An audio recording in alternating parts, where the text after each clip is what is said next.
To conclude his distinguished career, legendary Australian herbalist Dennis Stewart will present his final course, a professional extension in herbal medicine. Commencing on the 23rd of November 2019, this 12-day intensive course will be held over a period of 12 months on the New South Wales Central Coast.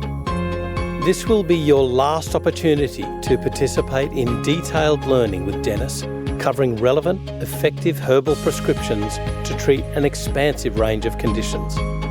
For more information and to register, please go to lakespa.com.au.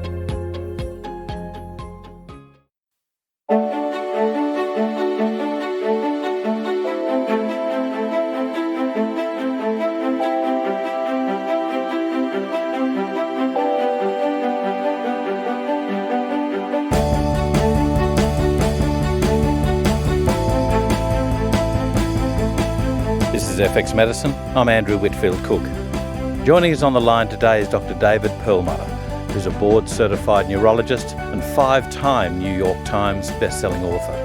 He serves on the board of directors and is a fellow of the American College of Nutrition.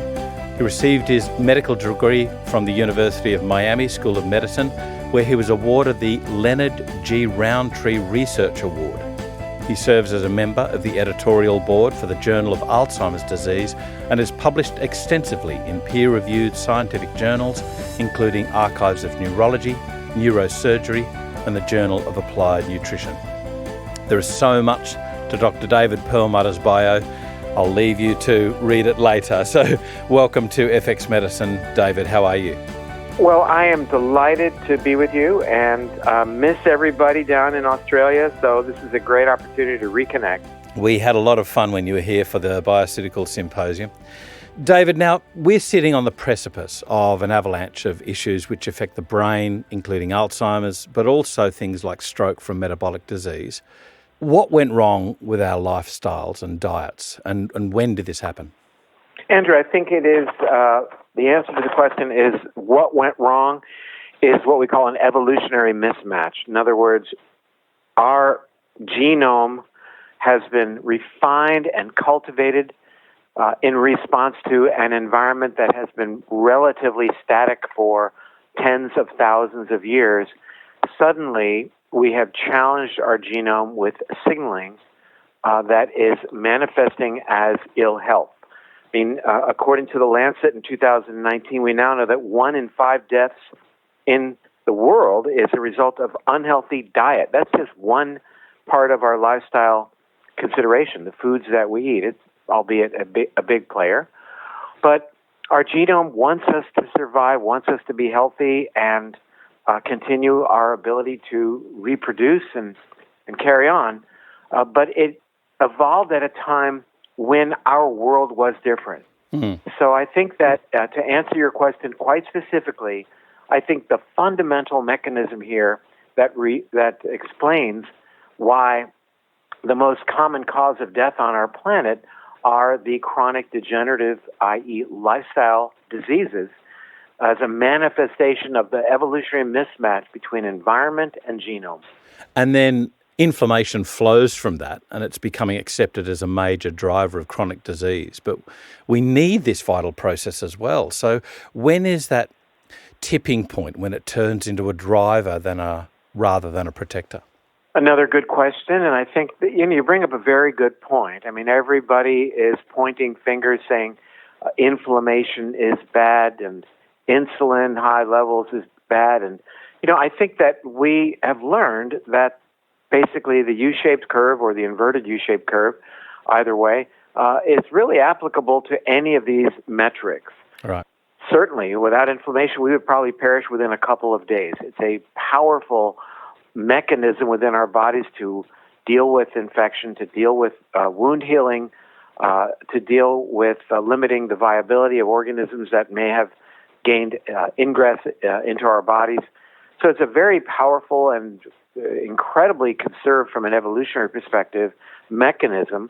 The problem is when we get outside of the curve, when we have inflammation at either way too high a level at one time or chronically at a less high level over a longer period of time.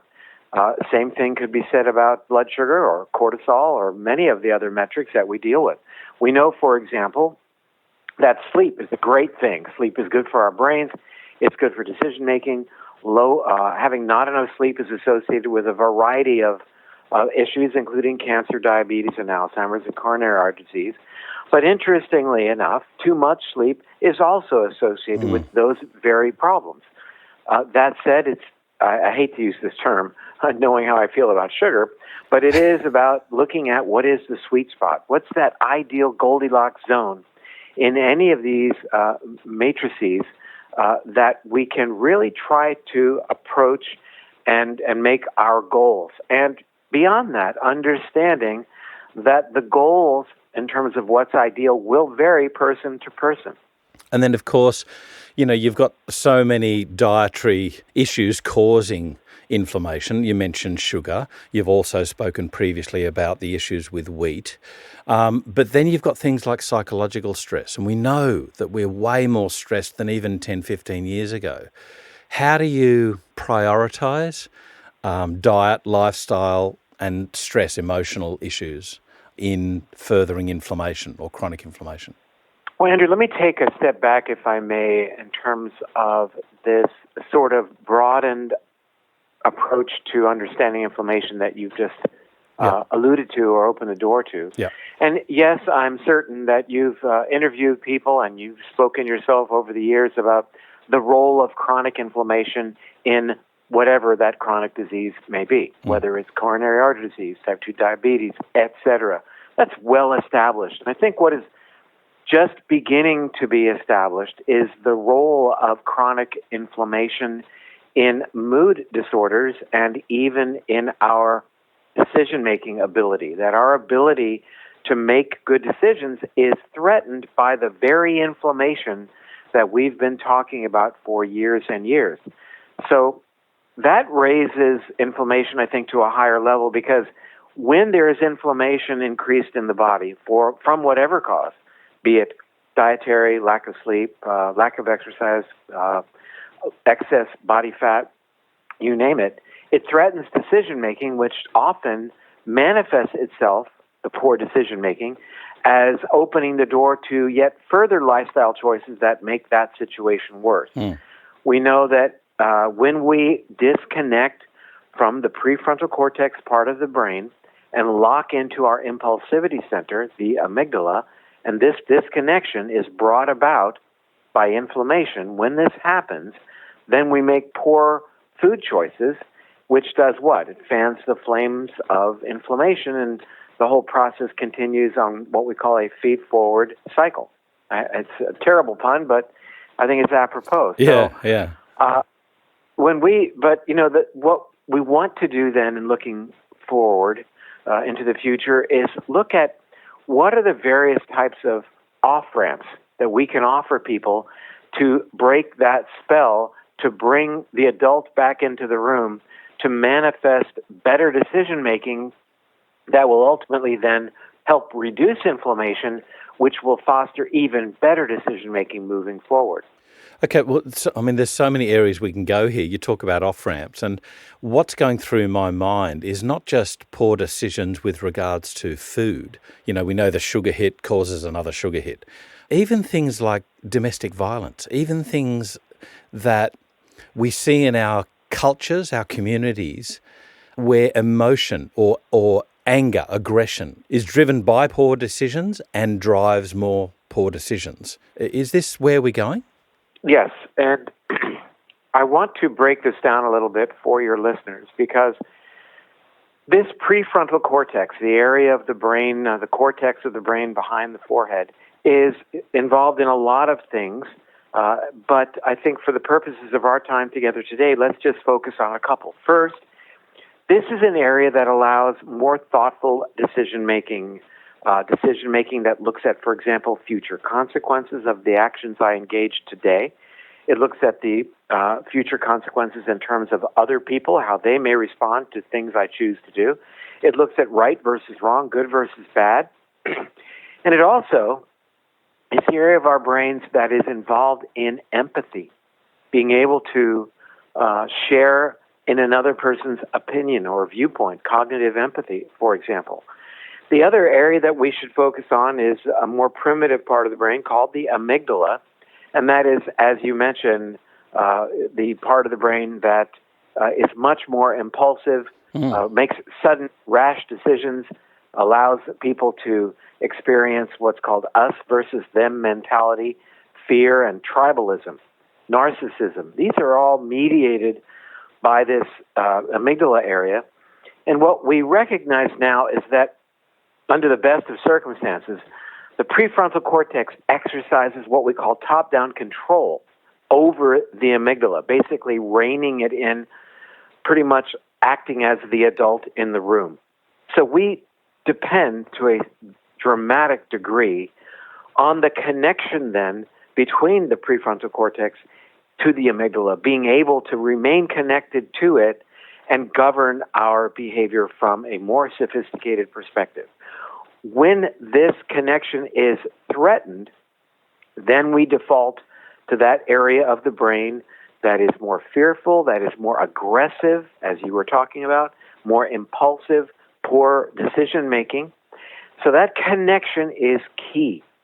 And what we've been talking about lately is what we call disconnection syndrome. That is the reduction in the communication between this prefrontal cortex, call it the adult in the room, and the more impulsive child in the room, the amygdala. We need the adult to exercise this top-down control.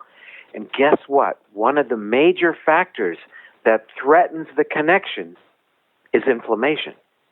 So what I'm saying then is if inflammation, for example, relates to diet, and you and I know that it does, and if the modern Western diet is so darn pro-inflammatory, which it is, and this modern Western diet is becoming the global norm, pro-inflammatory, then across the globe,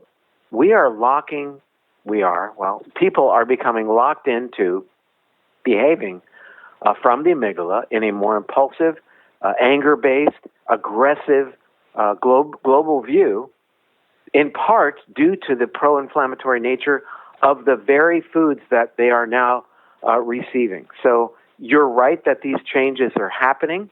We're seeing it. We're seeing this incredible isolationism and tribalism, fear and aggression, virtually permeate the entire planet. And based upon this model that I've just described, it may well be that this westernization of the global diet through the process of inflammation may in part be responsible for exactly what you described, this aggression and fear that is so pervasive. I've read of the research of Felice Jacka in Australia looking at mood with even basic dietary changes, which decries just how poor some people's diets are. We know of Julia Ruckledge's work from Massey University in New Zealand looking at supplementation, basic supplementation, changing the mood of ADHD kids and things like that. So, replacing certain nutrients in their diet. How simple is it to change certain things when people are in that grind? They're in the sugar hit. They're already obese. They've got the hunger drivers. And there's a second part to this question. How can we measure it? Well, let me get to the second part of the question first, and that is how can we measure it? And the most sophisticated thing that we can do is, of course, do functional MRI scans on people. It's obviously not approachable and to scale. No. But again, I think that there is a direct correlation between imaging of brain connectivity and C-reactive protein, with higher levels of CRP being associated with decreased imaging of brain connectivity. So you can see disconnection syndrome on a brain scan, and you can correlate that with the C-reactive protein. I would say that our old school markers of inflammation, real old school if you wanted, like fibrinogen, von Willebrand's factor, but more recent things like interleukin-6 and tumor necrosis factor alpha, and of course C-reactive protein, can be surrogate markers for what is going on. We know that inflammation is at play here. We know that as such, you bring up Professor Jacka and her work at the Food and Mood Center is really standing at the forefront of really trying to raise the awareness that you bet food matters. It matters directly in terms of micro and macronutrients. It matters somewhat indirectly through the lens of how food affects our gut bacteria and their role, for example, in the creation of so-called neurotransmitters.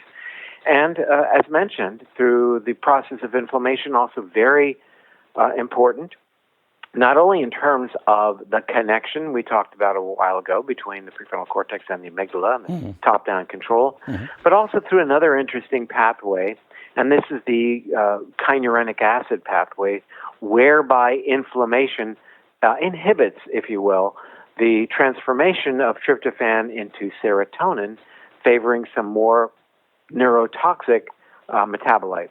So inflammation turns out to be operant at many levels, ultimately becomes a feed-forward process whereby inflammation is related to mood disorders, increasing cortisol levels. What does cortisol do? Changes the array, the diversity of gut bacteria, and also increases gut permeability, which then, of course, amplifies inflammation yet again. Yeah. So there are many surrogate markers here that can give you a sense as to what's going on. Not only the markers of inflammation, but certainly markers of bowel inflammation and specifically bowel permeability all relate back to these fundamental mechanisms. Now, I'm going to ask you to remind me what question number one was, because we jumped on number two. When we're in that melting pot, we're already there in the grind of these very powerful drivers of hunger, of poor food choices. How do you get out? How do you teach people to make a better choice? And it's really a very good question. I would say at this stage of my career, that's a question I might get 3 or 4 times a day. It's what people struggle with. There's no question. They struggle with that first step. And our goal is to offer up any way we can to get a crack in the door, to regain even a modicum of better decision-making. In other words, better connection to the prefrontal cortex. So it might mean that when a patient visits a healthcare practitioner to lose weight, that's the goal, that at week 1, the discussion has absolutely nothing to do with diet. There's no diet given, which will raise that patient's eyebrows, no question. But at week 1, we only work on decision-making ability. And that might mean in that first week that we're going to really give it our best shot this week to improve the quality and quantity of your sleep. Now, what in the world does that have to do with my food consumption and dietary choices and weight loss? Might be, of course, a bit of a almost confrontation with the patient. But what we're trying to do here is begin the process of first rebuilding the brain through neuroplasticity to allow better decision-making that will then serve us moving forward and will build on itself moving forward to really fully realize not just the dietary changes, but changes across multiple lifestyle platforms. We're actually building this out right now with the Institute for Functional Medicine, their physician wellness program, that this should be job one. Because, you take a step back, you realize that today, we don't suffer from a lack of great information. I mean, there's so many good books and programs and podcasts. There's tons of good stuff out there. But I would submit that it's worthless. All of that information, even my books for you or anyone, are going to be worthless until you implement the information. So what we need to do is bridge information over to action. Then we're talking about something.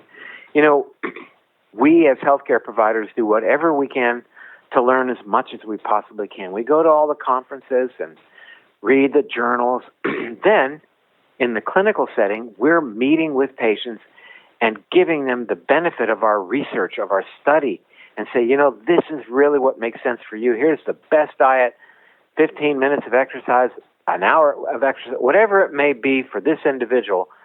But we recognize that where the problem really situation breaks down is after that, when 50 to 80% of the recommendations made by healthcare providers to their clients or patients are disregarded. So, you can oftentimes talk to patients, on, and it's great, but if they don't implement the information, it is completely useless.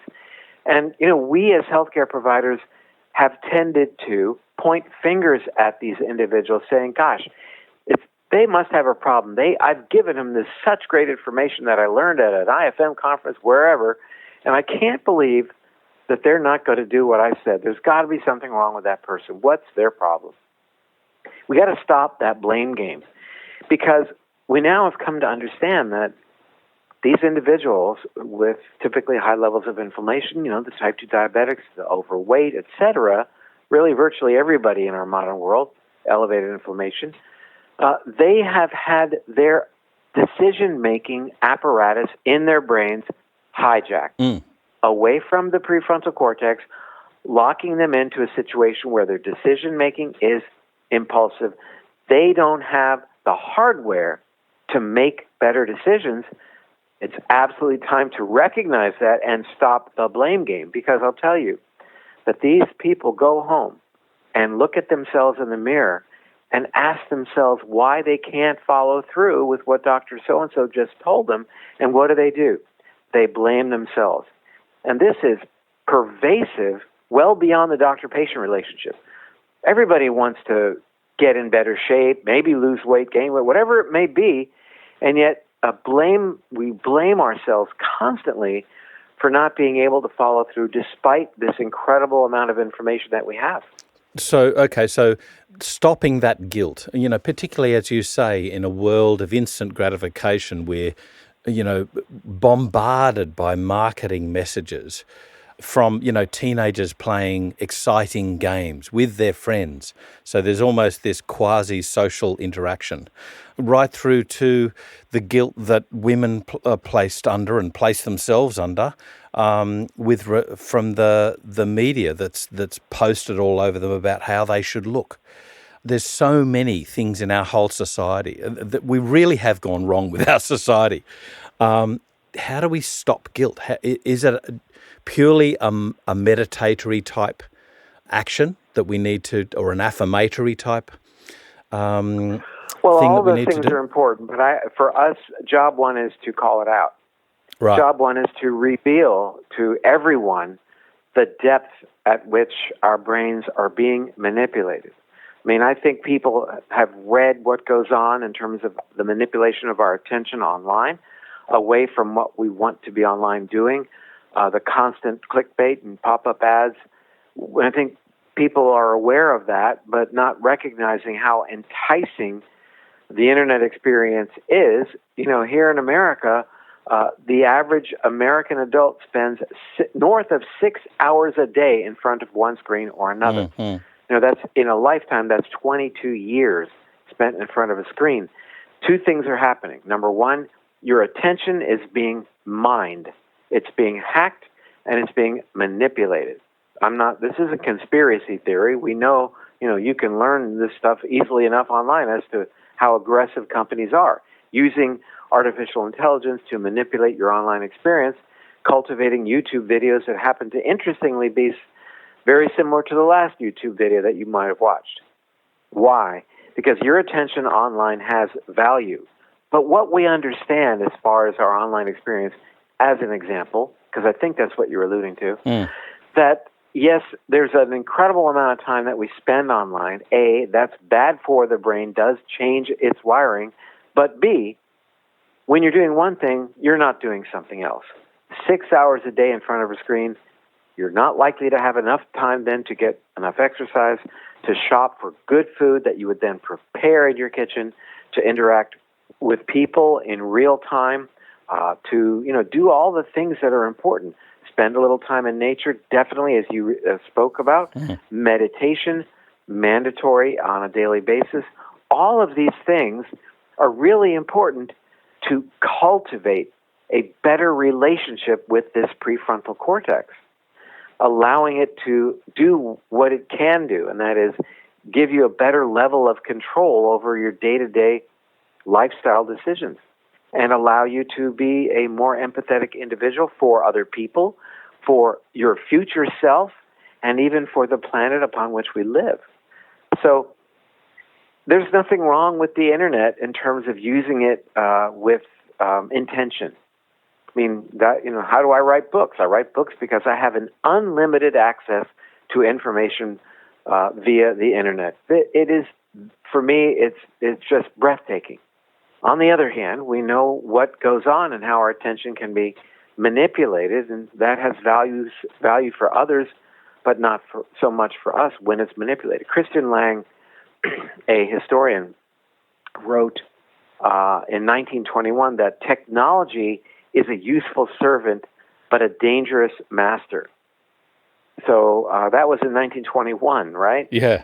It's a very, very powerful message for each and every one of us today. What about transgenerational brain changes, though? Now we're seeing, the stress of the mother and the father being borne by the children. Have you then got a hardwired thing that is irreparable? I think that those two things are not mutually. They don't endow each other. Hardwired and irreparable. Things can be hardwired, but they can be changed. That is the beauty of neuroplasticity that we can take advantage of. Things are definitely hardwired, but you know what? You know that you forget things as you get older in terms of language and skills. So those things can atrophy if we don't continue to pay attention to them. And at the same time, we can strengthen pathways to activities and parts of our brain that allow us to see the world in a better way.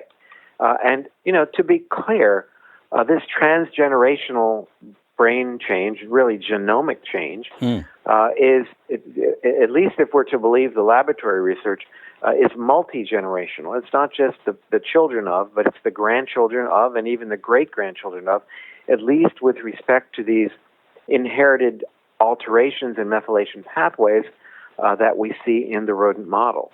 And you mentioned sugar way back. So, we're evolved from hunter-gatherers who lived off a plant-based diet until we finally caught up with that prize of the meat, and we gorged on that. But why, therefore, are our brains seemingly hardwired for the sugar hit? Why have we got that sweet spot? It's a very good question, and I think it's so fortunate that we have this desire for sweet. That may surprise you to hear me say that. It's so fortunate that we have something called insulin resistance. If it weren't for insulin resistance, we would not have survived. When we induce insulin resistance by having, for example, high levels of fructose in our diets, meaning lots of fruit at a time when fruit is abundant during the year, it stimulates insulin resistance. It has a role to play in lipogenesis, allowing us to make and store body fat that serves as a hedge against times of caloric scarcity. So this is some very interesting genetics here. We know that the gene modifications that really may have brought about the sweet tooth have to do with changes in our metabolism as it relates to fructose through its mediation of uric acid. It turns out that uric acid, as a downstream product of fructose metabolism, is really at the heart of really all 5 components of metabolic syndrome. And again, it has to be looked at through the lens of providing us an evolutionary advantage. If not, then we wouldn't have the genes that allow this pathway to happen, what are called alterations in uricase. So we've got downregulation of uricase that probably happened around 8 million years ago and allowed our great ape ancestors to survive when there were some climatic changes that reduced the number of, or the availability of fruit for our ancestors. Primarily in those days, I guess it was figs. And that 3 different mutation site modification of the uricase enzyme allowed us to increase our uric acid and as such increase the likelihood that we could develop something that allowed us to survive, and that is insulin resistance. So how incredible that you and I are now having a conversation where we are saying thank you to insulin resistance, because without it, we probably wouldn't be here. Insulin resistance, though, in a hunter-gatherer landscape, I can, certainly appreciate that uric acid will help our survival because eventually we'll have a feast after the famine. But the problem is that we never have the famine now, not in our Western society. You are 100% right, Andrew, and that gets back to our original question today. And that was, what is it that lies at the cornerstone of the illness that is pervasive around the world? And it is this evolutionary mismatch. You're right. It served us well in times of feast and famine. During feast, we would be able to gorge on foods and have access, for example, to fructose, increasing our resistance to insulin, allowing us to make and store body fat, allowed us to survive during famine. That's why those genes were selected for.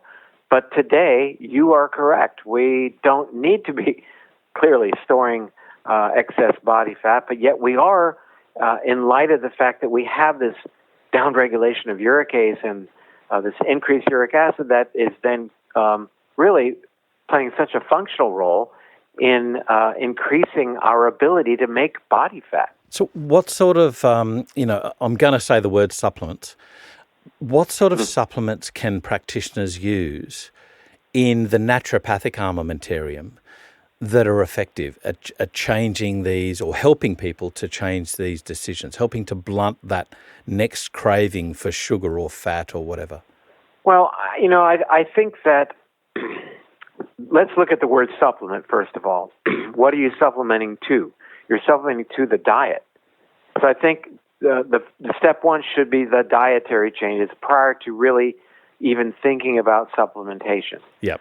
So Great I message. think that we have to look at the diet and recognize that some of our positions that we may have taken over the years should be looked at now through the lens of a more personalized approach as opposed to making global recommendations. But this is what we do know from a global perspective, and that is that simple carbohydrates and sugars are really something to be avoided across all dietary platforms, in my opinion. I think that dietary fat is valuable, but I think the quality and certainly the type of fat that we are consuming is really fundamental. Absolutely. I think the type of protein that we are consuming and the type of more complex carbohydrates we are consuming, very important. I think eating along the lines where we recognize that one important leg of the stool is how we nurture our microbiome, I think has taken center stage these days as well. So I think there are a lot of factors to consider. Now, in terms of supplementation, that's a very, very good question. I think we can infer from laboratory studies what people may need, but more importantly, look at more functional testing as opposed to just laboratory levels of vitamin D or B6, B12, folate, whatever. I think looking at more uniqueness as it relates to those nutrients, I think is very valuable. For example, what is the status of an individual's vitamin D receptor? Does he or she carry certain polymorphisms as they relate to MTHFR, as an example? Might an individual be more susceptible through PPAR alpha polymorphisms to less tolerance of a higher fat diet, as an example? So I think we have the tools now to be far more specific about supplemental recommendations. I would say that there are probably a core that I think are valuable for most people and for myself, and that includes, for example, vitamin D3. I think that we're not probably going to be in a situation where we're able to make enough vitamin D from cholesterol via sunshine in our modern lives. I think that's a given. So I think this is a patch on an evolutionary mismatch. So I think looking at vitamin D, titrating its levels, but also looking at VDR polymorphisms to consider what might the downstream effects be or not be, more importantly, from activation or compromised activation of that receptor. I think looking at MTHFR and looking at functional assessments, methylmalonic acid, for example, as it relates to B12, looking at some functional metrics, very helpful. in terms of the B vitamin group in general. So I think you have to be pretty adept at utilizing laboratory evaluation to really cultivate the the best chance of doing right by a patient in terms of her or his needs. Right. So, I mentioned Julia Ruckledge's very basic intervention with a multivitamin, and then you have mentioned gut. You've mentioned even, the gut microbes. So very often practitioners use probiotics there. Where do you sort of start? Do you tend to start at the gut level, which is the, seat of all nutrition, or do you tend to intervene at the brain level to help people to, maybe help in their neuroplasticity? Well, it's a good question. I think that generally we start at the gut. Right. And we then try to leverage this gut-brain connection. But I think it's really important to start at the gut. And, who knew? Yeah. Who knew that food and the gut are important for health? Gee whiz, that's brand new information, isn't it? So I think from there, then we are going to create the scenario that's then good for the brain. We're going to reduce inflammation. We're going to improve what might be increased gut permeability and secondarily blood-brain barrier permeability. So I think that the brain is going to be a huge beneficiary of enhancing gut health, both in terms of mechanistically, but also in terms of metabolically, in terms of what the gut bacteria are producing. Now, having said that, there's plenty of lifestyle things that we can do that are specifically more cerebrocentric. For example, physical exercise is a powerful way of enhancing the production of brain-derived neurotrophic factor. Obviously, really important for brain health. Lower levels of BDNF, published in the Journal of the American Medical Association, strongly correlate with the risk for dementia. We know that BDNF enhances neurogenesis and also neuroplasticity, by the way. So even getting back to our original model of wanting to reconnect to the prefrontal cortex, that can be facilitated by higher levels of BDNF, hence the inclusion of exercise in the program. So, beyond that, we know that DHA is a fundamental brain building block. We're learning these days that the type of fish oil we may consume is important in that now we're seeing some very highly sophisticated extraction methods from cod liver oil that allow higher levels of what are called specialized pro-resolving mediators, resolvins and protectins, which we know have a dramatic role to play in reducing inflammation. So we've kind of come full circle. I think that the use of high-quality omega-3s is really very fundamental as it relates to brain health and overall reduction of inflammation. We know that DHA is a COX-2 inhibitor, and as such, we have pharmaceutical COX-2 inhibitors. And this is nature's COX-2 inhibitor that helps also control inflammation. Again, getting back to our original moments together, there is an upside to inflammation. We need a good, robust inflammatory response when we are challenged by, for example, an invading microbe. But then we have to resolve that inflammatory cascade. And we have within our bodies these mechanisms, homeostatic mechanisms, much as insulin kicks in when blood sugar goes up. Pro-resolving mediators help to reduce this inflammation once it kicks up to bring it down to a manageable level. So I think those are the key players that are involved in both gut and brain. And really, we say those in the same breath because of their profound bidirectional relationship.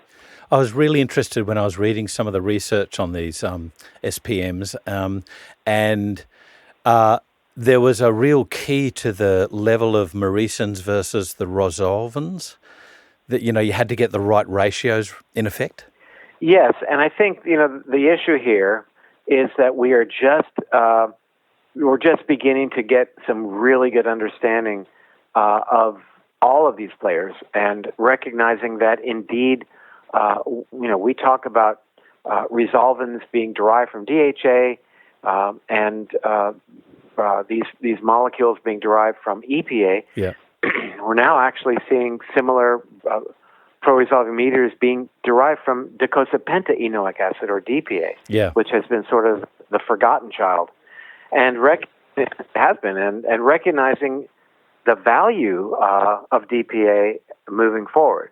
So I think it's an evolving story, and I think that we're going to learn a lot more about it. I mean, right now we're sort of early in the game in even being able to measure these products both in humans and certainly in as they make up constituents of these omega-3 fatty acids. So that technology is really relatively new.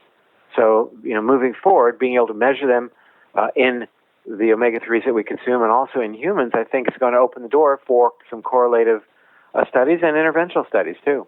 As a neurologist, do you ever employ another forgotten nutrient, phosphatidylserine? Well, I think that there's going to be, we used phosphatidylserine years ago. Yeah. It was kind of one of our membrane go-to supplements for as it relates to building a more functional cell membrane.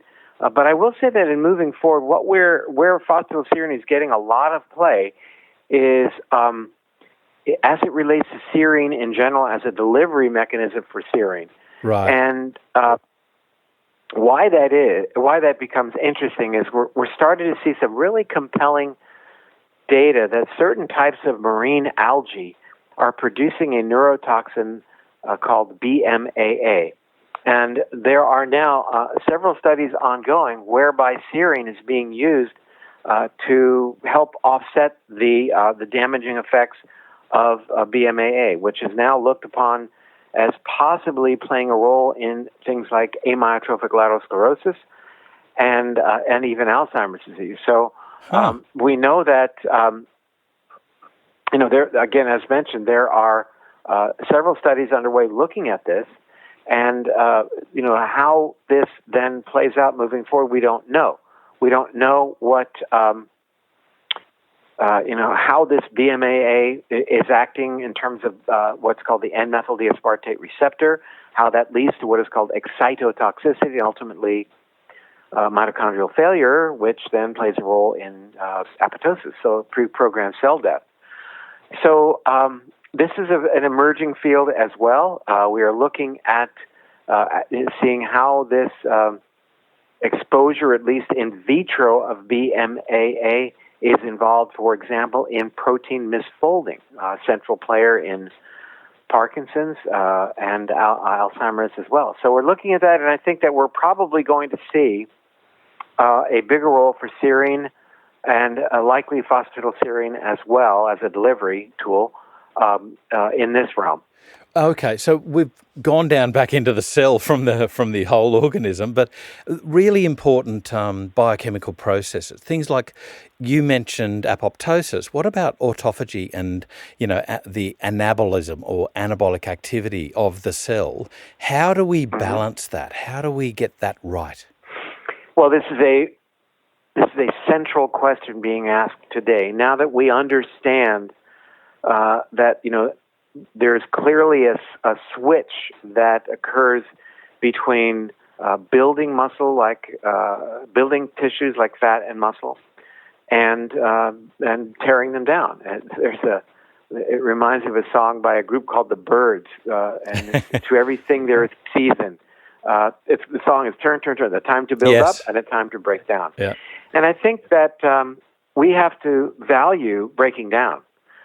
Everybody's into building up, building muscle, building brain cells, building fat, not so much. But, the idea of just continuing to grow is threatening through the lens of cancer, that's for sure. Building and allowing these pathways to be very active, for example, in children, in utero, giving things or having children receive breast milk, for example, that stimulates this activity, the growth activity, I think is really very powerful. But the balance is important when we consider that we, in general, think about limiting the activation of insulin-like growth factor 1, IGF-1, through caloric restriction, fasting, etc. because of its role in regulating something called mTOR, the mechanistic target of rapamycin. That really is this IGF-1 and mTOR pathway. Really is the switch that regulates to a significant degree growth versus autophagy, or breaking down, auto, self, phagy, eat, the process by which our cells are able to break down components like misfolded proteins, damaged fats, damaged proteins, even damaged nuclear material, that whereby we're able to break that down and recycle that material. This is enhanced during times of stress, certainly enhanced during times of caloric scarcity, allowing our bodies to basically catabolize in order to facilitate our survival. But at the same time, it is a powerful mechanism whereby we're able to get rid of things that are cells that are damaged, and even DNA, for example, that's damaged. And as we alluded to earlier in our BMAA discussion, misfolded proteins. So I think it's good to challenge your body in such a way as to enhance this autophagy process, and to do it not infrequently. Now, that could be done most efficiently. The medicine for it is called fasting. And that is, how much should a person fast? Some indications indicate that it's a minimum of 36 hours at least until autophagy kicks in, but probably even longer. We don't have a lot of good laboratory metrics to look at this. Yes, there are some leukocyte immunofluorescent techniques that are available to researchers, but that's not something that we can necessarily make available in the clinic. So we don't really have a good marker for how well you're enhancing autophagy. Yes, you can look at IGF-1, but it's highly variable. We know the half-life of IGF-1 is about 6 hours, so that's going to decline pretty dramatically early on in the fast. Yeah. Other things that are looked at are things like metformin, which stimulates AMP kinase and helps to protect or reduce the stimulation of mTOR. Very big in the anti-aging world, I will say. I serve on an anti-aging research committee, and I'm surprised that it looked like about 80% of the people at the conference table are taking metformin, and they're not diabetic. So, wow, how compelling is it? I don't know. I mean, I'm all for do no harm. So, while the biochemistry is interesting, I think you can accomplish a heck of a lot with fasting, and that's available to everybody. And you know what? There's nothing needed for that. And I'm not going to say it's available to everybody. I'm not recommending that everybody fast, that's for sure. Now, obviously, you've published Grain Brain previously. You've got a new book, which is called Brainwash. I get that we've been speaking about some of these things today, about better choices. Is this what Brainwash will teach us? Yes, Brainwash, again, focuses on this model that we describe between decision-making based upon the prefrontal cortex versus the amygdala. The value of the connection between the two, whereby the prefrontal cortex exercises top-down control. Our decisions from the amygdala being impulsive, narcissistic, fear-based versus composed decision-making, future-looking decision-making, valuing right and wrong decision-making coming from the more advanced, if you will, prefrontal cortex. So that's the chemistry of the book, if you will. That's the model that we build on, and then look at all of the all the lifestyle factors that are involved in how we can help cultivate our relationship to the prefrontal cortex and enhance its connection to the amygdala, which is so threatened by so much of what you and I have talked about today. That's not in stone. We can absolutely regenerate that pathway and strengthen through neuroplasticity that pathway and bring the adult back into the room, make better decisions for ourselves. That's what it's all about. Again, we mentioned this earlier. We don't suffer from a lack of information. We suffer from an inability to implement this great information that you've been giving out for years. It's great information, but it's useless to people till they decide that it's important and they're going to act on it now we recognize that that ability to act on the good information is what has been so degraded and virtually hacked by so much of our modern society. You know what? Like, I've learnt so much in my time of things like these acute interventions, let's say with anger or PTSD, where somebody, if they're triggered by an anger response, and if they have the presence of mind, even simple things like splashing water on their face can help bring them out of that anger. The other thing, obviously, we've all learnt things like counting to 10. We've all learnt things like don't send that email till tomorrow once you've read it. All of these actions in the now. But until somebody, reads your book, Brainwash, and brings the adult back into the room by some dietary choices and some lifestyle changes, they're really only actioning, or they're really still responding in that now. They're not being present. That's right. And how interesting it is that meditation, for example, which is totally focused on the here and now, not what happened yesterday, not what I'm planning to do this afternoon. Meditation, which is focused on the present, is one of our best tools to allowing us to plan for the future. I mean, it seems a little bit contradictory, but it's true. And I always love talking about that. But there are a lot of lifestyle choices that we talk about in the book. I was actually in Australia on your Today show just about a week ago, and right. So very, very nice that that Australia is so dialed in, and this book just came out a month ago, is now being published in 16 countries around the world. My hope is that those who read it will realize that they have a chance at regaining control. But truthfully, I think the book is for those who are probably not likely to read it. Yeah, well, that's true. But what I'd urge all of our practitioners is to get a hold of that book, to read it, and then help implement it with the patients that they see. Perhaps showing, just enlightening them to one page or one paragraph, and to go and see, change can be made. Oh, that's for sure. And we covered a lot of information today, and I don't want your listeners to think that there's not a place, because I remember we're talking about supplementation. There's not a place for supplementation.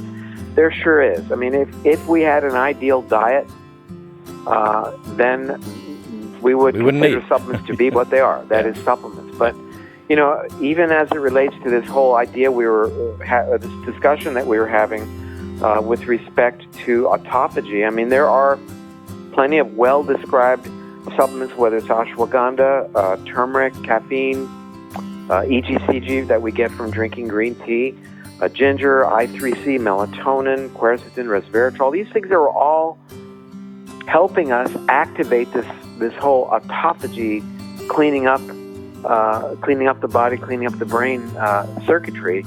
So I think there's a role for those. But again, I think primarily it's either eating the right foods or even choosing to fast. It's that low level of stress, that hormesis, that really has incredibly powerful effects, across multiple systems in the body that I think we need to take more advantage of.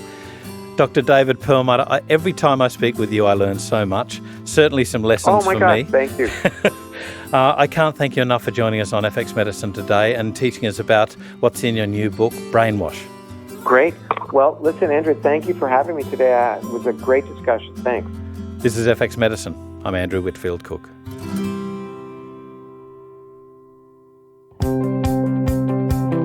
If you're a regular visitor to the FX Medicine website, you would have seen many of our great infographics. These are all now available for use in your clinic.